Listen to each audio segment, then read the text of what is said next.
Evangelho de Mateus, capítulo 5, o verso de número 5 diz assim, a palavra do nosso Deus. Bem-aventurados os mansos, porque herdarão a terra. Bem-aventurados os mansos, porque herdarão a terra. Amém, irmãos? Vamos orar mais uma vez. Senhor Deus e Pai, te louvamos pela Tua palavra lida, ó Deus. Obrigado pela oportunidade que temos de lê-la.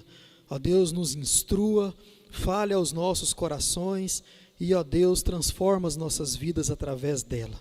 Oramos assim em nome de Jesus. Amém. Irmãos, nós vamos meditar nessa noite nesse texto e com isso, então, nós damos sequência a uma série de sermões que nós estudaremos de forma esporádica. Na verdade, nós já estamos estudando, né? Vez em quando nós voltaremos nas bem-aventuranças para estudarmos, tirarmos lições e também crescer de forma espiritual. Se você olhar aí no nosso canal do YouTube, você vai ver que no dia 14/2/2021, nós meditamos sobre os pobres em espíritos. E também, se você for voltar um pouco mais, no dia 5/7 do ano passado, você vai ver que nós meditamos no verso 4, falamos sobre aqueles que choram. Para você que não acompanhou essas mensagens, aqui embaixo na descrição deste culto, você encontra o link desta série. Lá está bem separadinho, está só... quando você clicar no link, você vai ver que vai aparecer só as duas últimas mensagens e você assim vai poder acompanhar. E durante o nosso percurso, o nosso caminhar aqui, nós vamos voltando nessa passagem e vamos assim tirando algumas lições para as nossas vidas. Irmãos, o meu objetivo nesta noite é mostrar para você algumas das questões introdutórias, mais algumas questões introdutórias sobre as bem-aventuranças e também sobre o Sermão do Monte em si. E vamos fazer isso através de algumas considerações. Também quero mostrar para você o que não significa ser um manso à luz da palavra de Deus. Em terceiro lugar, nós vamos ver o que significa então, à luz das Escrituras Sagradas, ser manso. E também, por fim, como sempre, nós vamos tirar algumas aplicações para a nossa vida diária. Muito bem, irmãos, então, algumas considerações a respeito da introdução sobre o sermão e também sobre as bem-aventuranças necessariamente. Primeiro, as bem-aventuranças, como você certamente já deve saber, elas fazem parte do famoso Sermão do Monte, ou Sermão da Montanha, pregado pelo nosso Mestre Jesus. E esse sermão você acompanha desde o capítulo 5, onde nós estamos, até o final do capítulo 7. Irmãos, outra coisa de se observar é que este sermão ele foi pregado necessariamente aos discípulos de Jesus. E se você for olhar para o verso 1 e também para o verso de número 2, você vai perceber de forma clara que Jesus ele se afastou da multidão, subindo ao monte, e os seus discípulos então o acompanharam. Jesus senta e começa a ensinar aos seus discípulos. Estes se aproximam de Jesus e Jesus então passa a ensiná-los. Outra coisa, as bem-aventuranças, assim como todo o Sermão do Monte, trazem coisas práticas, coisas para o nosso dia a dia. Jesus aqui ele se dedica diretamente e também completamente àquilo que deve ser feito. Jesus aqui, dizem até alguns historiadores, que Jesus não se preocupa em doutrina, em apresentar doutrina, até porque Jesus ele é a própria palavra de Deus. Jesus ele é o verbo encarnado, ele é a autoridade vinda do Pai. Por isso que Jesus tem toda a autoridade de aplicar tão somente aquilo que é prático, para que eu e você nós venhamos praticar, nós venhamos fazer. Basicamente, este sermão, irmãos, ele é um sermão só de aplicações, e o nosso mestre Jesus, ele era muito bom nisso, era mestre nisso. Charles Dodd, ele diz que o Sermão do Monte é a ética absoluta do reino de Deus. Veja, quando nós falamos de ética, nós estamos falando daquilo que é prático. Aquilo que nós praticamos mostra a ética que nós servimos. Charles Dodd diz que o Sermão do Monte é a ética absoluta do reino de Deus. D.A. Carson, ou D.I. Carson, ele também concorda com Charles quando ele diz o seguinte, que as bem-aventuranças são as normas do reino. Normas também se trata de algo prático, ou seja, as normas existem para eu e você praticarmos. Nós percebemos aqui, irmãos, que o Sermão do Monte inteiro se trata de coisas práticas. Quer saber o que você deve praticar enquanto servo do Senhor, enquanto discípulo do Senhor? Leia Mateus capítulo 5 até o capítulo de número 7. Mas o Sermão do Monte vai totalmente contra aquilo que o ser humano acha correto aqui nesta terra, e pelo qual o ser humano vive correndo atrás.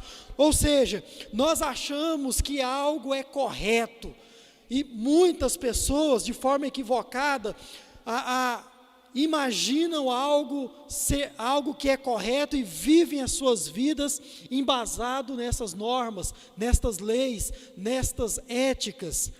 Mas, irmãos, quando nós olhamos para o Sermão do Monte, nós percebemos que o Sermão do Monte ele vai totalmente contra aquilo que o ser humano acha que é correto. Hernandes Dias Lopes diz que o Sermão do Monte apresenta um reino totalmente invertido, e diz mais, diz que é uma pirâmide de ponta cabeça. Você conhece muito bem uma pirâmide. Hernandes Dias Lopes diz que o Sermão do Monte apresenta um reino de ponta cabeça. É como se você olhasse para uma pirâmide e visse ela ao contrário daquilo que se é acostumado de ver. Irmãos, outra coisa interessante, as bem-aventuranças dizem respeito daqueles que são dignos ou aptos para o reino dos céus.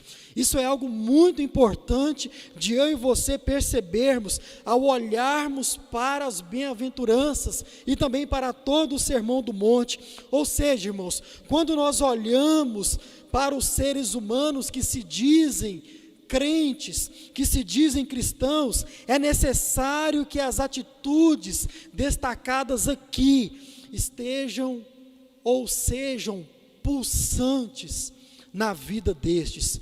Ou seja, irmãos, você quer conhecer um crente verdadeiro, você quer saber se alguém é de fato um cristão, um servo de Jesus, você quer saber se alguém que se diz crente está apto para herdar o reino dos céus? Primeiro conheça a fundo as bem-aventuranças, primeiro conheça a fundo o Sermão do Monte, aí sim, você vai ter condições de olhar para a vida de alguém e saber se essa pessoa é realmente um discípulo de Jesus.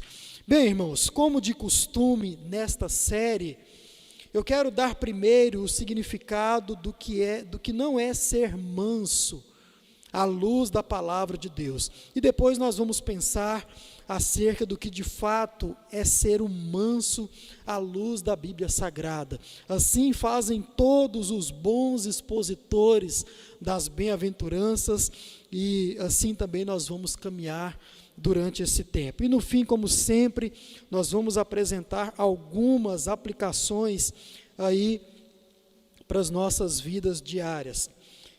Eu estou com uma conjuntivite forte e peço a você que esteja em oração por mim, para que nós assim possamos caminhar aqui de forma saudável.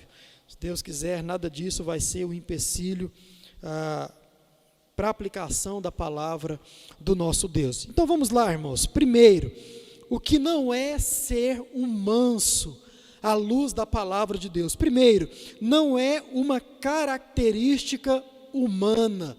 Mansidão não é algo que o ser humano adquire de berço. Mansidão não pode vir de berço, porque não é algo que nasce junto com todo ou qualquer ser humano. Irmãos, nós precisamos entender uma coisa muito séria. Eu e você, por si só, nós não temos como obter ou como carregar tal aptidão.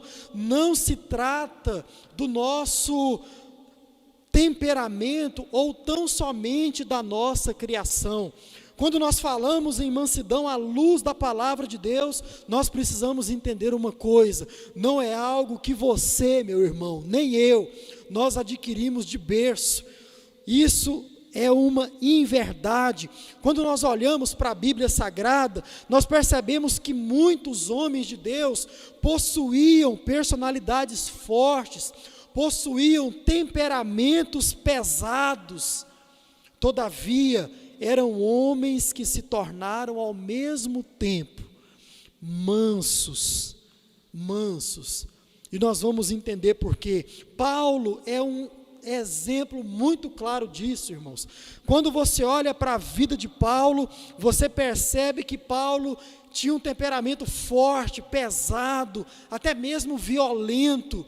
Depois que se encontra com Jesus Cristo, ele se torna um homem manso. Paulo é um exemplo muito claro disso. Era um homem de mente, como diz Martyn Lloyd-Jones, notabilíssima, um homem de temperamento forte, caráter violento. Convido você a olhar comigo o seu relato à igreja de Filipos. Abra a sua Bíblia em Filipenses capítulo 3, a partir do verso 4 até o verso 6, você vai ver algo, a maneira que Paulo se coloca, se mostra. E me permita ler aqui nesta noite, na versão Nova Almeida Transformadora, que diz o seguinte: Paulo falando: ainda que outros pensam ter motivos para confiar nos próprios esforços, eu teria ainda mais. Fui circuncidado com 8 anos de vida, sou israelita de nascimento, da tribo de Benjamim, um verdadeiro hebreu, era membro dos fariseus, extremamente obediente à lei judaica, era tão zeloso que perseguia a igreja, e quanto à justiça, cumpria a lei com todo rigor. Sabe o que significa cumprir a lei a todo rigor? Significa perseguição, significa matar aqueles que se diziam viver pela graça, aqueles que se consideravam cristão. Paulo era, irmãos, um fariseu, e diz ele mesmo que o melhor de todos eles. Pastor Leandro Peixoto, da Segunda Igreja Batista em Goiânia, ele explicando à sua igreja a respeito da vida de Paulo e sobre o farisaísmo, ele diz o seguinte, abre aspas: os fariseus, portanto, eram do partido mais rígido no que se diz respeito a conhecer e cumprir cada letra da lei de Deus.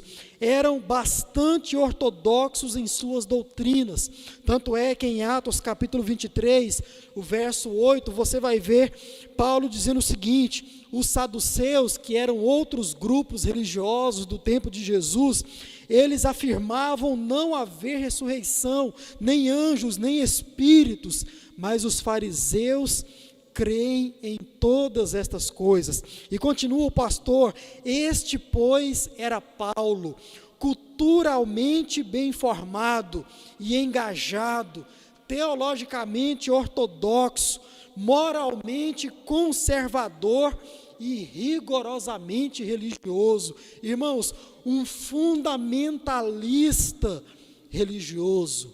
Fecha aspas. Irmãos, você percebe isso quando ele dá o seu testemunho aos Gálatas, e esse testemunho ele é também impressionante. Acompanhe comigo, Gálatas capítulo 1, verso de número 13 e 14, você vê o próprio apóstolo testemunhando de si, e ele diz o seguinte: vocês sabem como eu era quando seguia a religião judaica, como perseguia com violência a igreja de Deus, não media esforços para destruí-la, superava a muitos dos judeus de minha geração, sendo extremamente zeloso pelas tradições de meus antepassados. Vejam, irmãos, de forma natural, este não era um homem manso. De forma natural, Paulo não herdou a mansidade de berço, porque, irmãos, a mansidão, ela não é algo que nós naturalmente herdamos, não vem dos nossos pais, porque a mansidão ela é produzida tão somente pelo Espírito Santo de Deus nas nossas vidas. Paulo era um homem violento, truculento, perseguidor. Depois que se encontra com Jesus, Paulo vira um homem manso, e nós vamos entender mais sobre isso logo à frente. Mas, irmãos, manso não é aquele que é desanimado, manso não é aquela pessoa que é desanimada. Existem aquelas pessoas que aqui sim, em um sentido natural, parecem ser mansas, mas apenas parecem, mas na verdade o que elas são é desanimadas para a vida.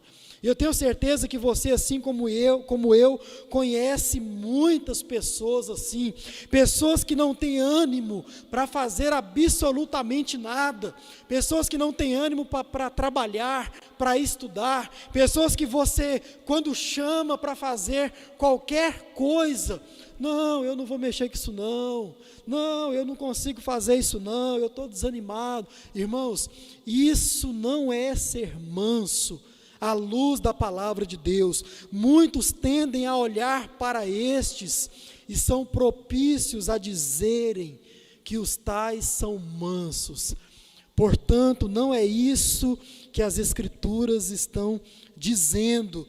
E o nosso texto avança: ser manso à luz da palavra de Deus não se trata de pessoas meramente gentis ou amáveis. É outro engano de muitos quando olham para muitos e dizem que estes são mansos. Ah não, fulano é muito gentil, fulano é muito amável. Irmãos, a Bíblia Sagrada não trata isso como mansidão. Veja bem, essa característica pode sim vir de berço. Eu posso ensinar para o meu filho a ser gentil, a ser um ser humano amável. Isso sim pode vir de berço. Isso é uma virtude, irmãos, que eu e você nós devemos praticar, devemos valorizar, devemos cultivar e também incentivar a outros. Isso é uma virtude que todo mundo precisa praticar, especialmente os cristãos. Mas, irmãos, quando nós olhamos para a Bíblia Sagrada, nós percebemos que ela não trata disso quando ela fala de mansidão. O fato de sermos gentis ou amáveis não significa dizer que somos mansos, segundo a palavra de Deus. Veja bem que coisa interessante e verdadeira que D.A. Carson diz, escrevendo sobre a mansidão. Abre aspas: para algumas pessoas, a gentileza ou a amabilidade é algo natural ou foi devidamente ensinada.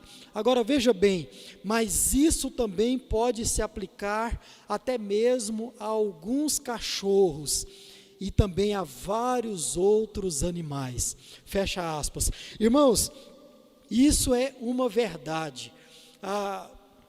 Quando você olha para alguns animais, você percebe que alguns são mais dóceis do que outros. Por exemplo, meu irmão tem 2 cachorrinhas, mas eu confesso que esse não é um bom exemplo, porque as cadelas do meu irmão, elas são um pouco mais acima do nível. Para você ter uma ideia, as duas entraram debaixo do carro dele, comeram toda a fiação do carro. E um dia minha cunhada foi sair, quando foi buscar o freio do carro, não tinha freio. O cachorro, os dois cachorros, as duas cadelas tinham comido, né? Eu nunca vi falar uma coisa dessa, que cachorra come fio de carro, mas isso aconteceu com meu irmão.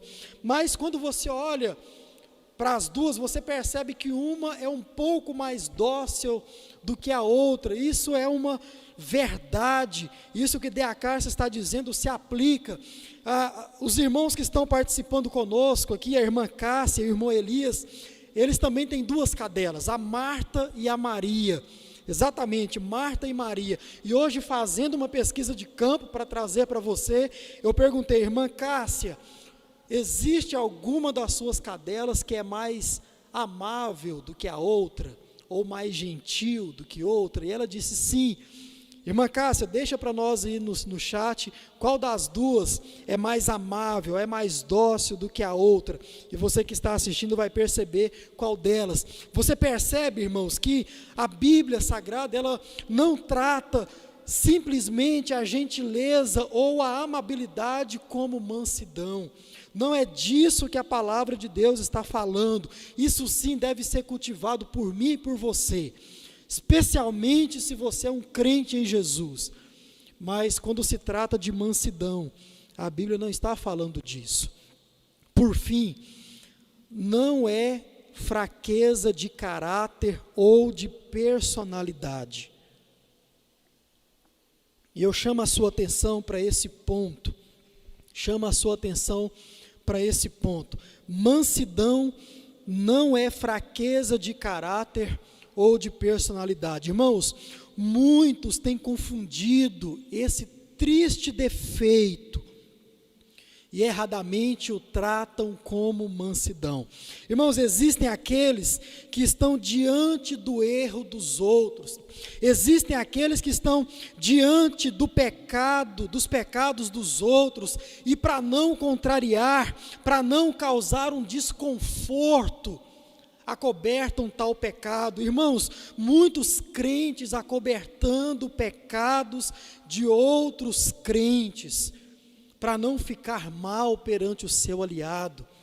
Para você que pratica esse tipo de coisa, irmãos, aqui vai uma aplicação de graça, nem estava aqui nesse sermão. Cuidado com isso, porque você está sendo conivente com o pecado. Fazendo assim, acobertando o pecado, você está também, como diz a própria Escritura, pecando, porque você conhece a Bíblia quando ela diz que aquele que sabe o que deve fazer e não faz, comete o quê?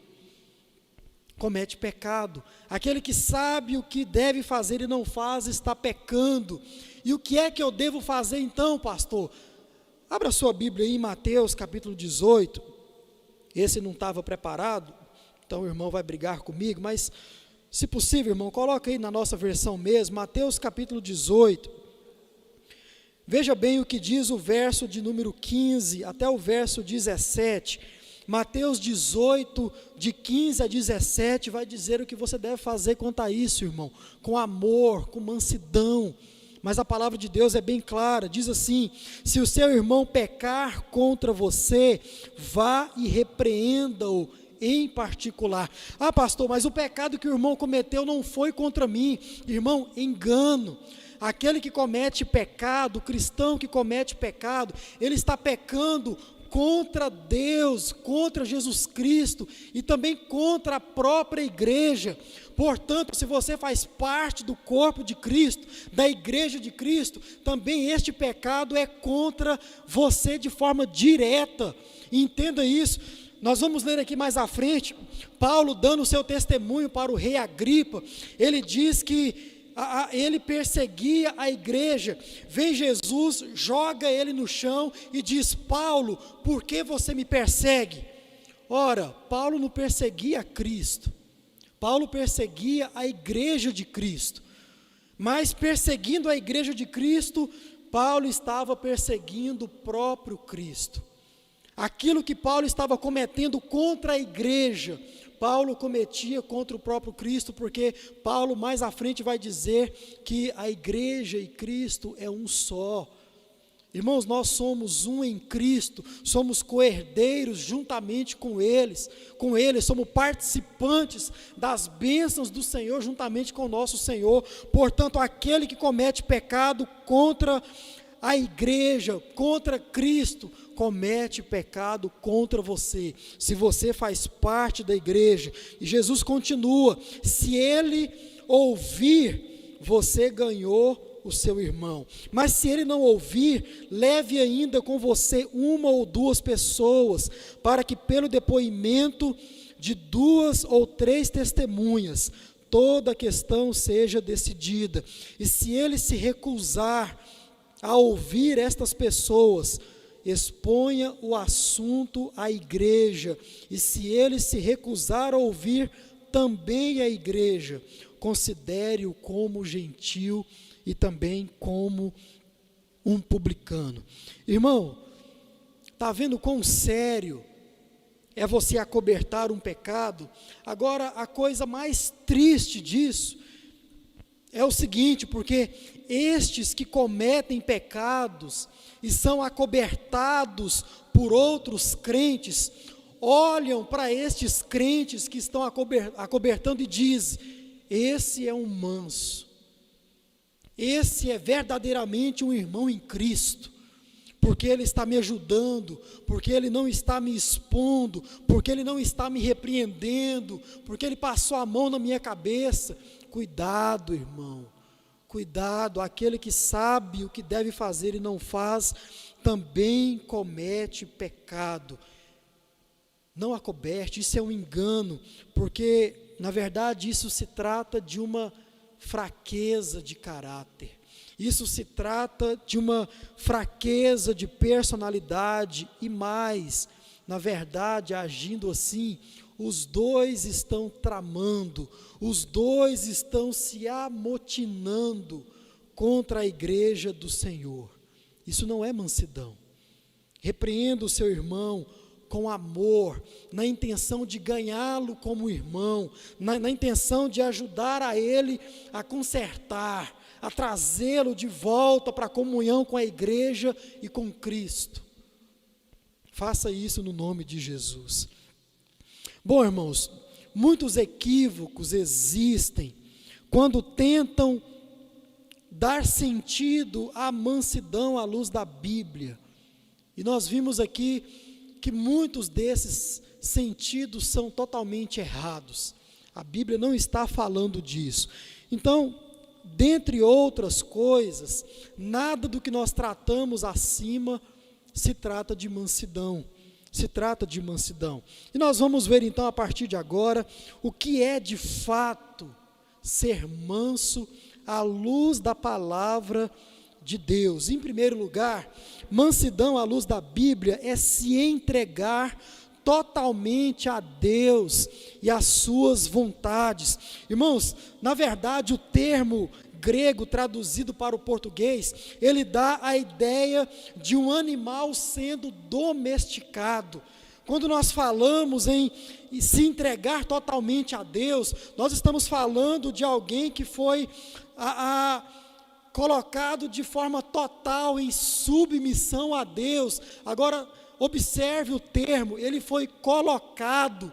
Pela sua própria vontade, o homem natural não tem condições de escolher algo dessa natureza, mas é o próprio Deus quem o converte. Isso aconteceu com vários homens na Bíblia, vamos ver a seguir. Irmãos, veja bem, o termo original se trata de domesticação. E quando você observa esse termo, você precisa se remeter ao passado, porque hoje a forma que é usada para se dominar um animal, para se domesticar um animal, é totalmente diferente de alguns anos atrás. E você que é mais antigo sabe disso, você que já morou na fazenda, já viu alguém domando um animal, você sabe como funciona isso. É exatamente nesses termos que a palavra de Deus traduz se entregar totalmente a Deus e às suas vontades. Uma pessoa que tem a mansidão, ela está totalmente submissa à vontade de Deus. Irmãos, como nós vimos nas outras bem-aventuranças, nos outros sermãos, todas as bem-aventuranças estão interligadas, todas elas se completam. E outra, todos os crentes precisam ter ou exercer todas as bem-aventuranças. Irmãos, não tem como ter ou viver uma isolada das outras. Isso não existe de maneira alguma, até porque, como você já aprendeu no passado, sempre a próxima bem-aventurança depende das anteriores, sempre. Sempre, isso acontece em todas elas. Sempre quando você estuda uma, aquela depende daquelas que você já estudou. Por isso a importância de estudarmos estas bem-aventuranças. Ou seja, irmãos, não tem como ser manso sem antes ser pobre em espírito.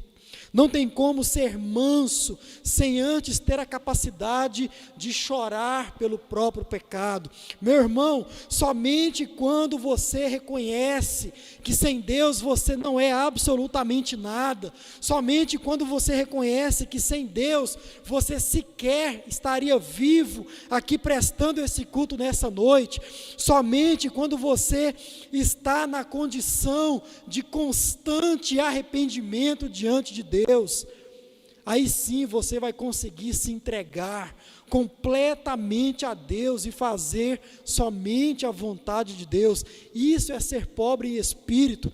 Vê lá na mensagem passada, você vai perceber isso. Somente quando você sabe quem é pecador, somente, irmãos, quando você consegue lamentar por isso, somente quando você consegue ter a capacidade de chorar por ser um pecador, você vai conseguir se entregar de forma completa a Deus e à sua vontade. Esses são os que choram.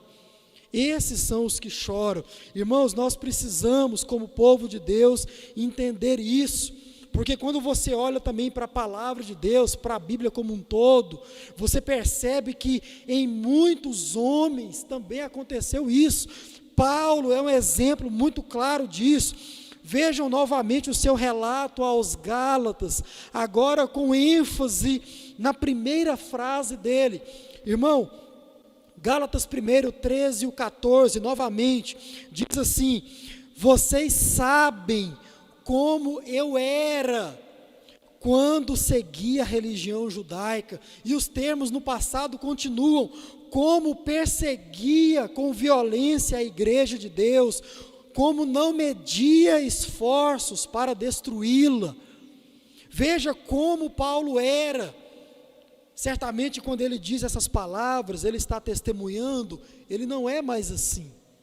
Ele foi transformado, ele foi mudado, e veja agora o que mudou. Gálatas 1, 15 a 16, ele continua: contudo, ainda antes de eu nascer, Deus me escolheu e me chamou por sua graça. Deus me escolheu e me chamou por sua graça. Foi do agrado dele revelar o seu Filho a mim, para que eu o anunciasse aos gentios. Quando isso aconteceu, não consultei ser humano algum.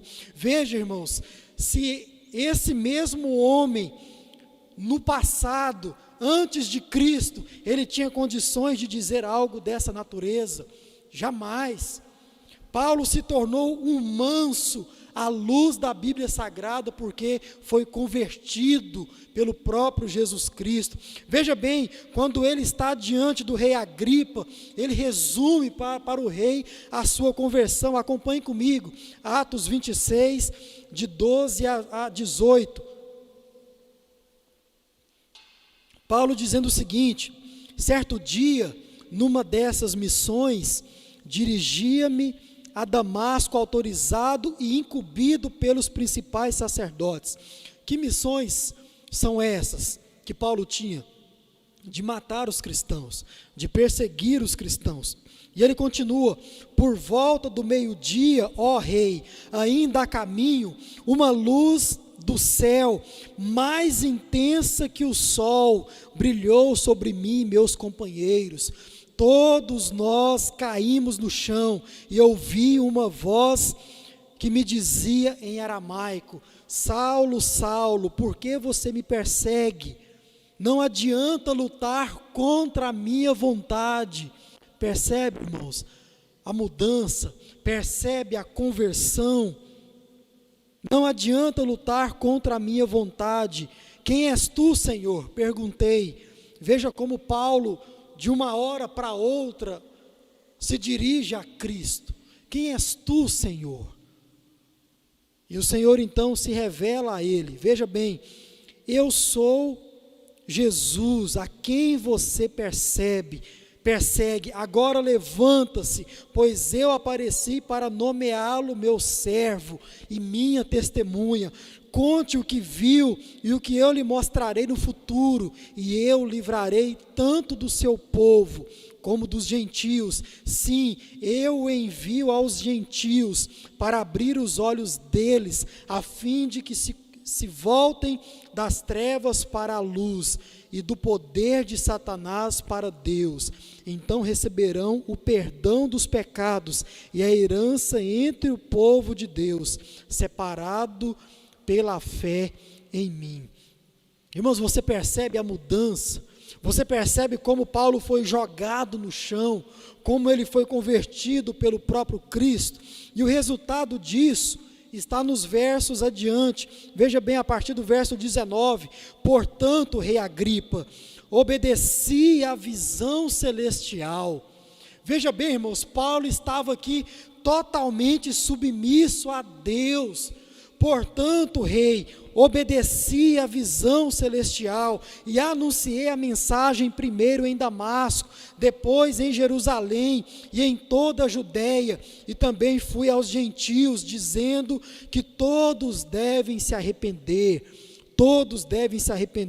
voltar-se para Deus e mostrar por meio das suas obras que mudaram de rumo. Irmãos, só um homem manso tem condições de uma hora para outra, passar a ser submisso à vontade de Deus, passar a ouvir tão somente a Deus. Paulo estava totalmente submisso à vontade de Deus. Irmãos, uma pessoa mansa à luz da Bíblia não vive em prol dos seus interesses próprios, mas sim procura viver a vontade de Deus para a sua vida. Esse é o manso à luz da palavra de Deus. Mansidão é como diz John Wesley: o manso à luz das Escrituras é aquele que deseja para si a vontade de Deus, mesmo quando esta naturalmente não o agrada. Este é o manso à luz da Bíblia. É aquele que quer a vontade de Deus a todo custo. Veja bem que Paulo passava por todas essas regiões que ele cita, procurando matar cristãos. Agora ele vai pelas mesmas regiões, pregando a palavra de Deus, defendendo o seu apostolado. Veja bem, irmãos, isso é ser manso à luz da palavra de Deus. Mas manso é ter controle de si mesmo. Irmão, ser manso é ter domínio próprio nas situações extremas da vida. É aquela pessoa que sabe se controlar diante das situações adversas da vida. Mansidão é ter controle sobre o pecado. Mansidão é ter controle sobre o pecado. Aquele que é manso, ele sabe que é um pecador, sabe que sem a graça de Deus, ele não consegue resistir. Mas ele também, irmão, sabe que a luta contra o pecado, ele sabe que a resistência contra o pecado precisa partir dele mesmo. A predisposição para ir contra o pecado precisa partir dele mesmo, e agindo assim, tendo essa predisposição, tendo esse entendimento, Deus vai capacitá-lo para superar tal tentação. Esse é o manso que tem controle sobre a sua própria vida nas variadas situações da vida, especialmente sobre o pecado. Hernandes Dias Lopes, traduzindo esse tópico de forma bem concisa, ele diz o seguinte: bem-aventurado o homem cujos os instintos, paixões e impulsos estão sob controle. Bem-aventurado o homem que aprendeu a dominar-se. Isso é ser manso à luz da Bíblia, é ter controle sobre si mesmo. Mas manso é aquele que não defende a sua própria honra. Irmãos, uma pessoa mansa, ela suporta as críticas que advêm sobre ela. Ela não é facilmente provocada, ela não se inflama com facilidade. Ela é aquela pessoa que, como diz a palavra, ela também é tardia no irar-se.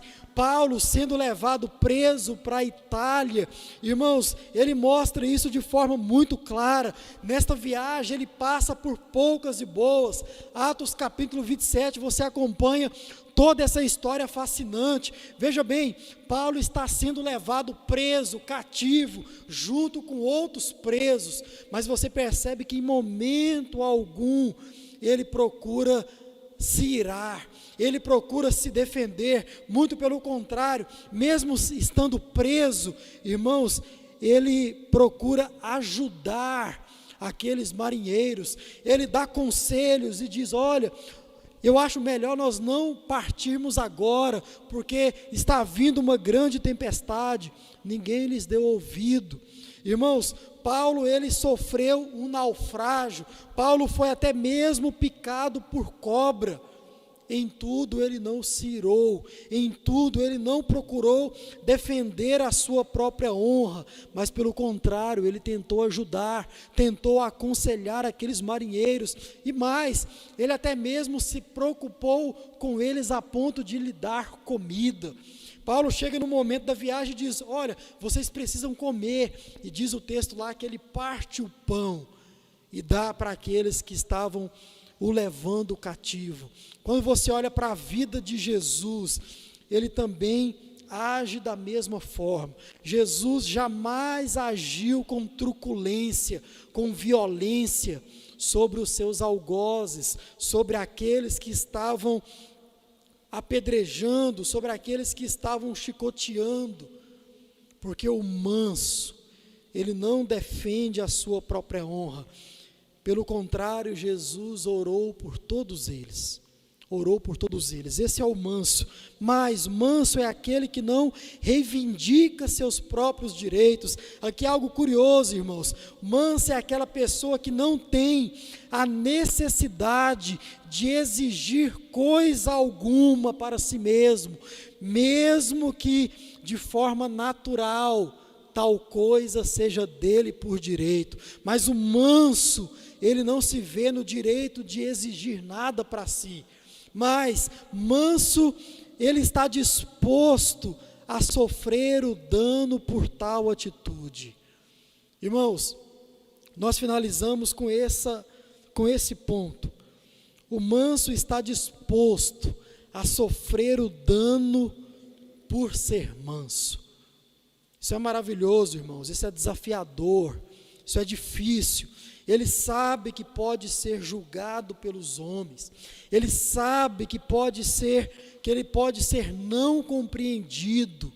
O manso sabe disso, mesmo assim de forma consciente, ele não abre mão de tal atitude, porque, irmãos, o manso, ele sabe as promessas que tem, o manso sabe aquilo que vai herdar do próprio Deus, ele sabe disso. Irmãos, eu conheço um manso, de verdade, alguém que você olha para a vida e você acha essas características e outras mais, que a palavra de Deus, ela nos ensina nessa noite. E um pastor amigo meu, um dia eu fui pregar na sua igreja, e ele, meio até como um desabafo, ele procura ele diz o seguinte: vocês não sabem o preço que eu pago por agir dessa forma. Vocês não sabem o tamanho do peso que eu carrego por agir assim. E quem conhece a vida sabe. E por que age assim? A despeito de tudo que sofre, de tudo que passa, porque o manso, ele sabe a herança que tem. Bom, irmãos, esses são os mansos à luz da palavra de Deus, à luz da Bíblia Sagrada. São para esses a promessa de herdar a terra, são para esses. Se você olha para estas palavras, para esta palavra e se vê nela, você está diante da promessa que o Senhor Jesus tem para você, que é de herdar a terra. E o que significa isso, pastor? Herdar a terra é aquele homem que vive de forma verdadeira, sempre satisfeito. O manso, verdadeiramente, à luz da palavra de Deus, ele vive sempre satisfeito e vive com satisfação. Ele vive dessa forma. Isso é herdar a terra, irmãos. É você viver aqui a despeito de todos os males, todos os maus, todos os ataques. E viver feliz. E viver em mansidão, porque diz a palavra de Deus que você é herdeiro da terra, tanto desta, porque você vive feliz a despeito de tudo. Você vive aqui tranquilo, seguro, quanto mais da celestial, quanto mais da terra vindoura. É o mesmo que Paulo diz em 2 Coríntios capítulo 6, de 4 a 10, e ele resume tudo isso na frase final: nada tendo, mas possuindo tudo. O manso, ele vive dessa forma porque ele sabe que ele pode não ter nada, mas ele possui tudo.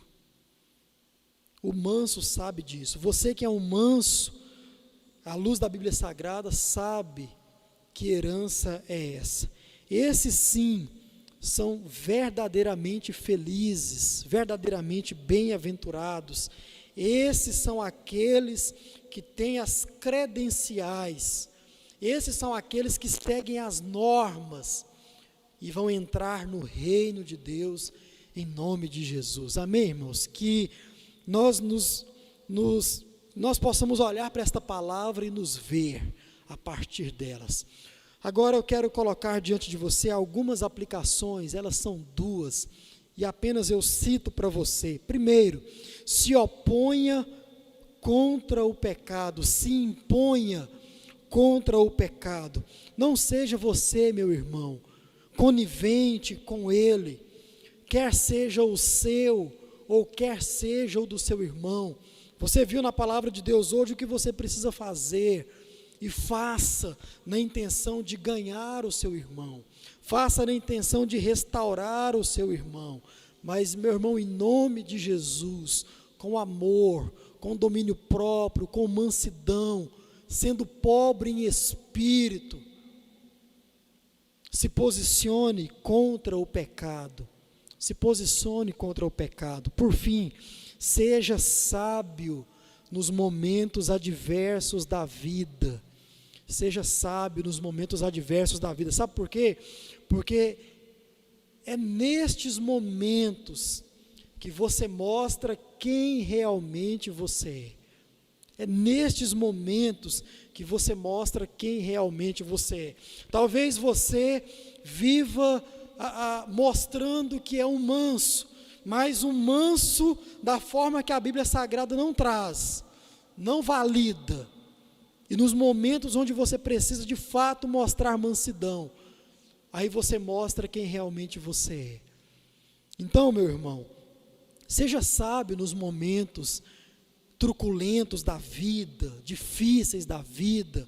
Seja sábio, porque são nesses momentos que eu e você, nós mostramos quem de fato nós somos. Que Deus continue trabalhando através da sua palavra nos nossos corações. Vamos orar. Deus santo e eterno, te louvamos pela tua palavra nessa noite. Nos dê condições de absorver de forma clara os ensinamentos e também de praticá-la. Oramos assim no nome de Jesus. Amém.